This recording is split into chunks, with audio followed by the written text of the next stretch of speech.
క్రీస్తు ప్రభునందు ప్రియ సహోదరి సహోదరులారా, మనం ఈనాడు సువిశేషం మత్తయి శుభవార్త 5వ అధ్యాయం 43వ వచనం నుంచి 48వ వచనం వరకు ఆలకించాం.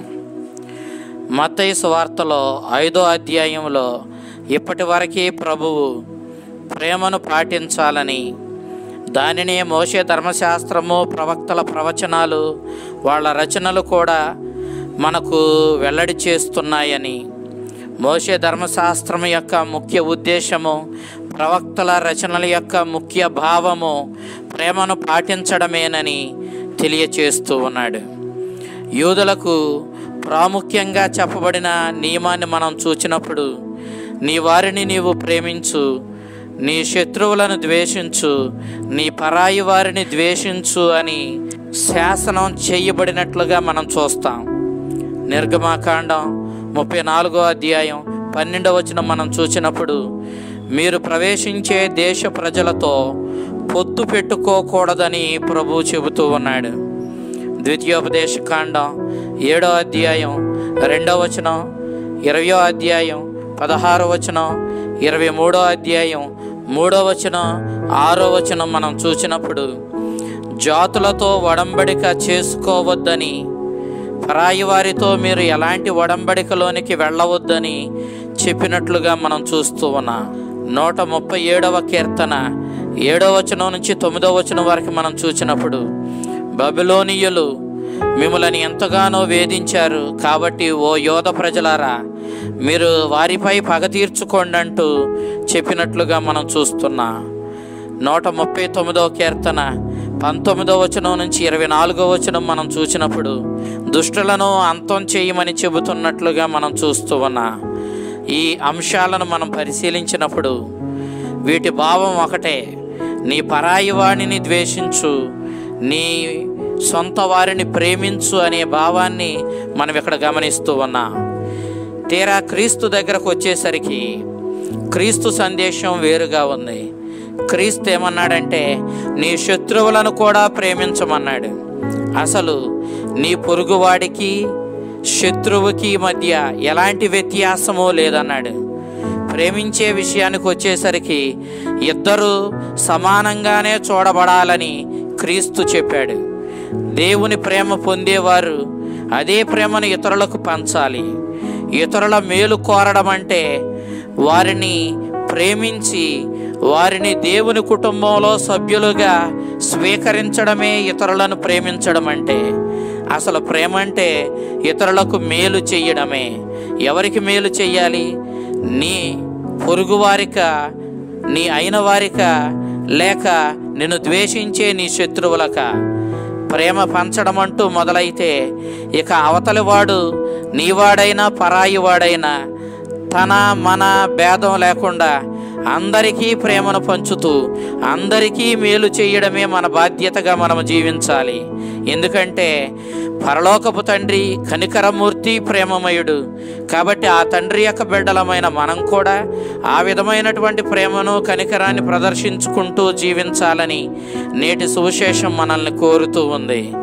పరలోకపు తండ్రి మంచివారి మీద, దుష్టుల మీద కూడా అందరినీ ఒకే రీతిగా చూస్తూ వారిని ప్రేమిస్తున్నాడు, ఆదరిస్తున్నాడు.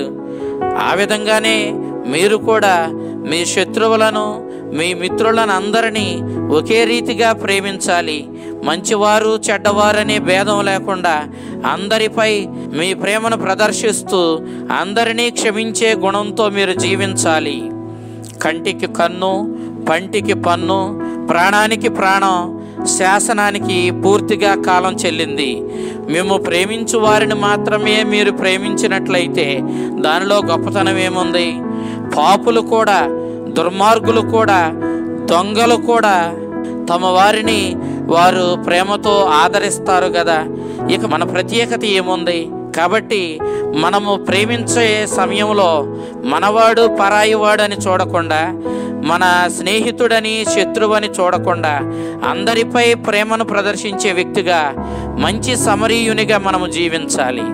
మంచి సమరీయుడు తనకు శత్రువుగా చెప్పబడిన ఆ యూదుడు చాలా దయనీయమైన స్థితిలో ఉండి తన మేలును కోరుకుంటూ ఉన్న దయనీయమైన స్థితిలో ఉన్న యూదునికి సమరయుడు సహాయం చేశాడు. మనము సహాయం చేయడం అంటూ, ప్రేమను ప్రదర్శించడం అంటూ మొదలెడితే ఇక ఆ ఎదుటివాడు ఎవడో, మన మిత్రుడా శత్రువా, మనవాడా పరాయివాడా అని చూడడానికి లేదు. మీ పరలోకపు తండ్రి దోషరహితుడు, నీతిమంతుడు, ప్రేమమూర్తి, కారుణ్యనిధి. కాబట్టి ఆయన వలె మీరును దోషరహితులుగా, మీరు కూడా తన మన భేదం లేకుండా అందరినీ ప్రేమించి, క్షమించి, స్వీకరించే మనసు కలిగి జీవించాలి. అప్పుడే మీరు కూడా దోషరహితులుగా, పరిపూర్ణులుగా పరిగణించబడతారని ప్రభు ఈనాడు తెలియచేస్తూ ఉన్నాడు. ప్రేమయే ఒకరిని పరిపూర్ణుణ్ణి చేస్తుంది. ప్రేమ లేని తనమే ఒకరిని అసంపూర్ణుణ్ణి చేస్తుంది, విలువలేని వాడిగా చేస్తుంది, వాడి జీవితాన్ని అర్ధరహితం చేస్తుంది. ప్రేమే మన జీవితాలకు విలువను తెస్తుంది, మనల్ని పరిపూర్ణుల్ని చేస్తుంది. ఆ ప్రేమను మన జీవితంలో పాటిద్దాం. ప్రేమ అంటే ఎదుటివాడికి మేలు చేయడమే, చివరికి కీడు చేసేవాడికి కూడా మేలు చేయడమే నిజమైన ప్రేమ. క్రీస్తు శిలువ మీద ఈ విధమైనటువంటి పరిపూర్ణమైన ప్రేమను ప్రదర్శించాడు. నీ పొరుగువాడి మీద ప్రేమతో ప్రాణత్యాగం చేసిన వాడి కంటే ఉత్తమమైన ప్రేమ కలవాడు ఇంకొకడు లేడు అని ప్రభు చెప్పాడు. చెప్పడమే కాదు, మాటలకు మాత్రమే పరిమితమైన ప్రేమ కాదు అది. పొరుగువారమైన మనందరి మీద ఆయన ప్రేమను ప్రదర్శిస్తూ మన రక్షణార్థం, మన పాప పరిహారార్థం మనల్ని క్షమించి ఆ దేవుని బిడ్డలుగా చేయడం కోసం క్రీస్తు శిలువ మీద ప్రాణత్యాగం చేయడానికి కూడా వెనుకాడలేదు. శిలువ మీద ప్రాణత్యాగం చేసి అసలు ప్రేమ రూపాన్ని మనకు చూపించాడు. క్రీస్తుని అనుసరించడం అంటే ప్రేమను ప్రదర్శిస్తూ జీవించడమే, ఇతరులకు మేలు చేస్తూ జీవించడమే, శత్రువుని కూడా ప్రేమించి మేలు చేస్తూ, కీడుకు మేలు ఎదురు చేస్తూ జీవించడమే నిజమైన ప్రేమ. అప్పుడే మనం సంపూర్ణులము, అప్పుడే మనము పరిపూర్ణుడైన దేవుని బిడ్డలమని ఈనాటి సువిశేషం మనకు తెలియచేస్తూ ఉంది. ఆ విధంగా మనము పరిపూర్ణులుగా మారడానికి కావలసిన ప్రేమను, కారుణ్యాన్ని మనకు నేర్పించమని, ఆ శక్తిని మనకు అనుగ్రహించమని ప్రభుని అడుగుదాం. ఆ చల్లని ప్రభు మిమ్ములను, మీ కుటుంబాలను దీవించి ప్రేమలో మిమ్ము బలపరిచి కాపాడునుగాక. ఆమెన్.